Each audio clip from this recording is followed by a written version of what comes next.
ఈ ముత్తైదువులు తాంబూలం తీసుకోవడానికి వచ్చినప్పుడు డబ్బులు ఉన్నవాళ్ళు లేని వాళ్ళు అందచందాల తారతమ్యాలు చూశారా, మీరు చేసిన పూజ అంతా వృధా అయిపోతుంది. ప్రధానంగా 5గురు ముత్తైదువులకి వరలక్ష్మి వ్రతం రోజున తాంబూలాలు ఇవ్వాలి.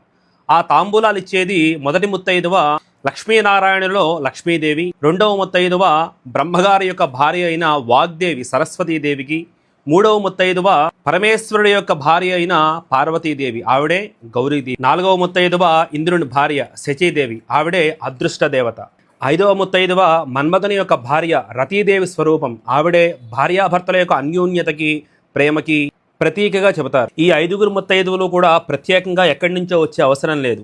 మన చుట్టుపక్కల ఉండే ముత్తైదువుల్లోనే వాళ్ళ స్వరూపంగా ఈ తాంబూలాన్ని ఇచ్చుకోవాలి. ఈ ముత్తైదువులు తాంబూలం తీసుకోవడానికి వచ్చినప్పుడు వాళ్ళలో డబ్బులు ఉన్నవాళ్ళు లేని వాళ్ళు, అందంగా ఉన్నవాళ్ళు అందం లేని వాళ్ళు, పొరపాటును కూడా ఈ తారతమ్యాలు చూపించకూడదు.